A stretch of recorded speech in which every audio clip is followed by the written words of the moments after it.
vita è più bella. On voyage en Italie et la vie est si jolie. Bonjour, je suis le grand journaliste Lucas de Aboma News TV. Aujourd'hui, je vais rencontrer Katia et Haroun pour leur grande découverte. Merci. Eh bien oui, nous avons découvert ce qui semble être un authentique œuf de dinosaure qui aurait été préservé dans une coulée de lave grâce à la pression et la chaleur. Nous l'avons en effet identifié comme étant un œuf de ptérodactyle datant du Jurassique. Et de quelle coulée s'agit-il? Il s'agirait de la coulée de 79, ce qui a détruit Pont en Pays et Herculaneum. D'accord, mais c'est très intéressant. Cette découverte, ça va apporter quoi au domaine scientifique? Alors, on espère pouvoir récupérer de l'ADN dans cet œuf pour pouvoir recréer certains dinosaures. Merci pour ce grand scoop du siècle, on peut le dire. Et on se revoit bientôt sur la Aboma News TV.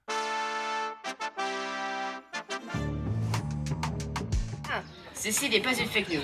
On nous ment depuis le début du 19e siècle, d'après un chercheur sur les boutiques et les auberges d'Herculaneum et de Pompéi. Thermopolium n'est pas le bon mot pour désigner l'ancêtre du fast-food que l'on trouve à Herculaneum. Une sorte de comptoir ouvert sur la rue, muni de jarres qui contenaient des plats chauds. Seul Plaute, auteur de comédie du 2e siècle avant Jésus-Christ, l'a utilisé, mais certainement pas les habitants de la ville de Bedlam. Ils appelaient aussi la kaupona, c'est-à-dire un petit commerce alimentaire. Un nombre record, 146, et surtout dans les quartiers populaires. Voici les Dolia, c'est là où on servait les plats chauds.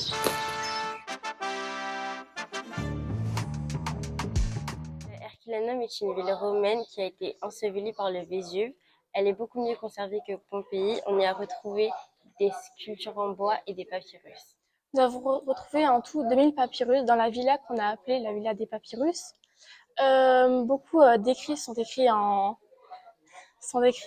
grec, mais il y en a aussi certains en latin. Avant, nous avons beaucoup de mal à déchiffrer les papyrus car ils étaient très fragiles. Mais maintenant, grâce à l'intelligence artificielle, nous arrivons à tous les déchiffrer. La plupart des papyrus sont dans la bibliothèque de Philomène de Gadara. Donc c'était le disciple de Épicure. Donc c'était en grec. Voilà. Il y a eu un concours organisé par la Silicon Valley pour redécouvrir les parchemins et les papyrus de Philomène de Gadara avec l'IA ou l'intelligence artificielle.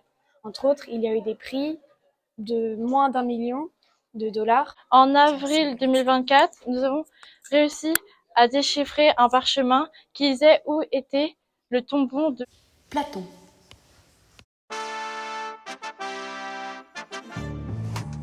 Siamo stati al Vesuvio, questo grande vulcano di cui si parla tanto. Abbiamo incontrato la guida Cosimo Puccio, vulcanologo, per rispondere alle nostre domande sul piano di evacuazione. Bonjour monsieur. Bonjour. Quel est le plan d'évacuation si le Vésuve explose? Oui, le volcan du Vésuve, il y a un plan d'évacuation. Et quand nous sommes sûrs que l'éruption va commencer, nous avons besoin de 3 jours pour actuer le plan d'évacuation. Il faut évacuer 800 000 personnes, tous les gens qui vivent ici. Et les personnes aussi candidatera à la prochaine éruption. Mais il y a beaucoup de signes prémonitoires. Il y a beaucoup de tremblements de terre, par exemple, beaucoup de déformations de la terre. Il va changer la température de la fumée, la composition chimique des gaz contenus dans la fumée. il y a beaucoup de radioactivité, par exemple. Plusieurs tremblements de terre dans les champs liguriens. Oui. Est-ce qu'il y a une inquiétude que le volcan il rentre en éruption? Alors, on va préparer, probablement on va préparer un plan d'évacuation dans la région napolétaine, dans la partie ouest de Naples, où se trouvent les champs pégrillants. Il Vesuvio si trova a 12 km da Napoli, è la più grande roccia vulcanica.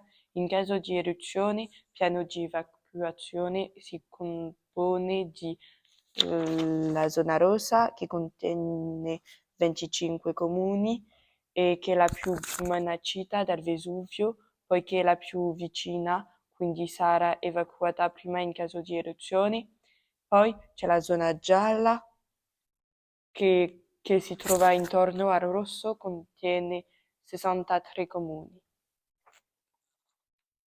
E sarà evacuata solo in caso di eruzione violenta. In caso eruzione, almeno 700.000 persone dovrebbero essere evacuate. La città più conosciuta intorno al Vesuvio sono Pompei, El Cordano e Stabia. Grazie per queste informazioni dei vostri inviati speciali a Napoli. A voi. Buonasera a tutti. Il tempo è stato constato. Oggi con pioggia a nord e un grande sole a sud, gli alivi di Beaumanoir e di Trefavel sono stati sul Vesuvio e hanno approssimativo del bel tempo. Ma domani, come sarà il tempo? Domani il tempo sarà diffuso al nord con piogge e temporali anche forti fino alla Toscana, Umbria e Marche,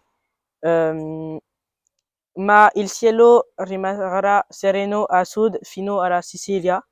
Per le temperature aspettiamo al nord del massime tra 18 a 23. Al centro le massime giungeranno i 27 gradi. A sud aspettiamo tra il 25 e i 31 gradi. A domani!